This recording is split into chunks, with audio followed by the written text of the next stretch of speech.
Do you struggle with storage? Always searching for what projects you can delete to make more space? I was the same, but not anymore. Let me show you two of my best practices that changed everything for me.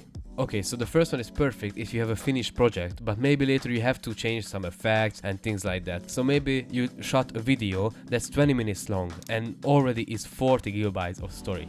And you took that 20 minutes and cut it down to 5 minutes. You cut out all the mistakes, all the spaces, but the old raw footage is on your hard drive and taking up the 40 gigabytes of space. But you don't need the 40 gigabytes of footage, you only need this footage. So what can you do in this situation? You can media manage it.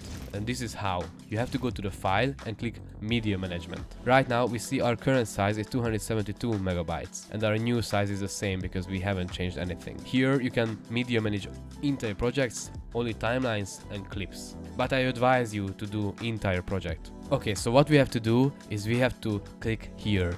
We have to choose use media and trim keeping 30 frame handles. It's 30 because our timeline is set at 30 FPS. That means that this will render all the little cuts that we have here and keep 1 second before it and 1 second after it. So maybe later we can change some things if we like cut it wrong. If you have a 24 FPS timeline, this will be 24, or you can change it to maybe 48, so you have 2 seconds on each side, or 60 if you have a 30 FPS timeline.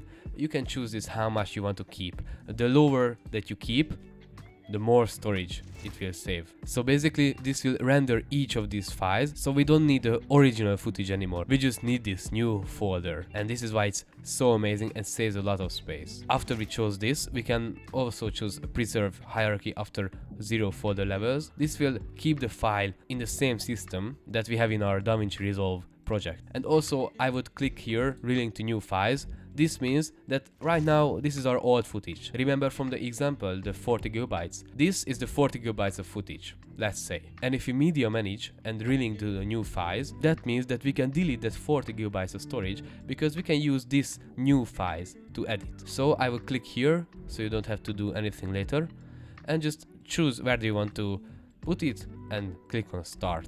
And if you check the folder, you can see all the footage here that is used now in the project. So we can still edit here, add things, change things, still render it at the same quality, but with half the project size because we cut out the unused parts of the footage. Okay, so the second thing I want to show you is a little bit crazy, and you may find like 100 gigabytes of storage that you can free up in 10 seconds. So what we have to do is we have to come to the playback, delete render cache, and manage cache data. Right here you can see all your projects that you have in all locations and how much render cache it has. If you click on the render cache, it will sort it by the biggest. You may find big numbers here, like 28 gigabytes or 20 gigabytes and things like that, even though the project that is here is 1 year old or 2 years old. And if you have something like this, you can come here and click here and just clear cache, and boom, it saved you ton of storage. I advise you to only do this with projects that you know you won't need and you won't edit anymore, because what you do here when you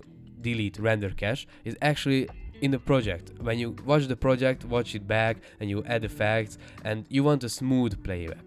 So you turn on the render cache and it renders the footage so it can play back smooth for you in the project. You can see what you have done. But Davinci Resolve has to hold these files somewhere, these renders, so you can watch it back smoothly. And this is what it does. So you can easily delete this and you can easily clear your cache and just free up 100 gigabytes of storage easily. I do this every so often after I do a lot of work, and I check out all the projects that I have render cache in and just delete them and free up space. So this way you can save money on storage because you don't have to buy any external things. But if you want to know how to have insanely smooth videos, check out this video right here.